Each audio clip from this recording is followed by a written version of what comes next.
So for our first word problem regarding quadratic equations, we have a go-kart track that has 380 racers coming in per week, and the owner charges $35 per racer. He also estimates that for every 50-cent reduction in the price of his tickets, he'll receive 10 more racers per week. So the question is, how can the owner of the go-kart track maximize his weekly revenue? So when we started this problem, we started with a table, and in that table we created some examples of prices and the number of racers we would have as a result of that price, and then the amount of money the go-kart owner would make as a result. So, for example, if he makes no price changes that first week, then he is going to have $35 as his base price, and he'll have 380 racers come in. And if we multiply those two numbers together, we'll get $13,300 that he'll make for that week.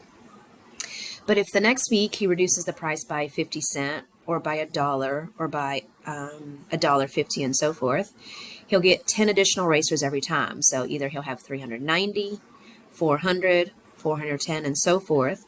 So if we multiply the number of racers times the new price, we'll get our fourth column here, which is going to be his revenue. So if we look at these numbers and look at the table itself, we can see that the revenue is going to increase originally at first because he's going to get more and more racers for every 50-cent reduction. But eventually, that 50-cent reduction is going to cause him to have less profit. So there's going to be a point where the number actually starts to go down for his profit. And so that number we see is going to be at a new price of $27, which means he changed the price 16 times. He's going to have 540 racers as a result of that, and he's going to have a maximum revenue of $14,580. So if we solely just did this on numbers and that's it, we could tell him to reduce the price 16 times for his maximum weekly revenue, and this problem would be done. If we want to do this algebraically, however, we're going to look at what's going on in each of the columns to see how we can make an equation out of this. So, first of all, the owner can control the number of times he reduces the price. So that's going to represent our X, or our independent variable.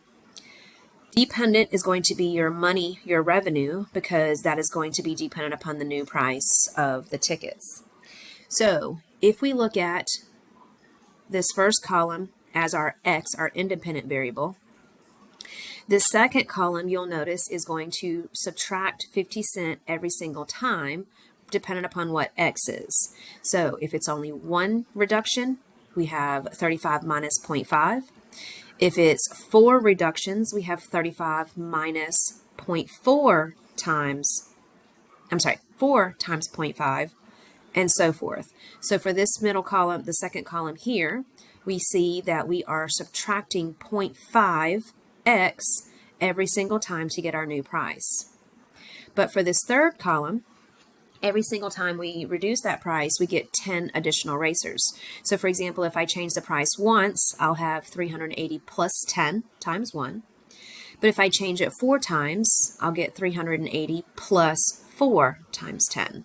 So to get this third column then, we're going to multiply 10 by X for the number of racers that he receives for each price reduction.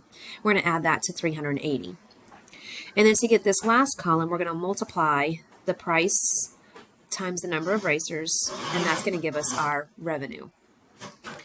So if I put this into Desmos and graph this, this is what the table is going to look like. X will be the number of price reductions. Y will be the price times the number of racers. So the 35 minus 0.5x times 380 plus 10x. So you'll notice that it has those same numbers that we already saw before, and 16 was the maximum, or 16 was the maximum number of price reductions he needed to make. So if I graph this, you'll notice on the left-hand side, initially the price is truly increasing like we saw. And then on the right-hand side, the price is decreasing. So now we can see that the maximum truly is where we thought it was in our table. Now let's continue doing this mathematically. So we can see that the numbers do match for what we saw in our original set of data that we generated. And so now let's come up with a way to actually do this using algebra techniques.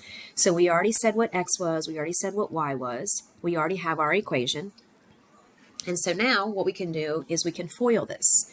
If we were to FOIL r of x, we would get 13,300 plus 350x minus 190x minus 5x squared. If we put this in standard form, we get negative 5x squared plus 160x plus 13,300. And because this is in standard form, I can find the axis of symmetry, which is negative b over 2a.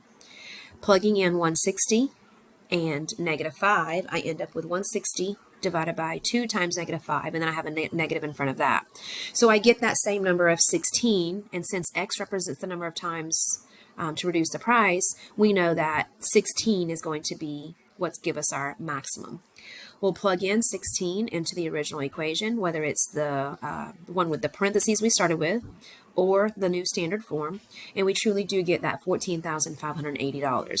So now we know the vertex of this parabola is 16, 14,580, and so we can now tell the go-kart owner to reduce his price 16 times, or by a total of $8, and because he does that, he's going to increase his maximum weekly revenue to $14,580, and this problem is now done.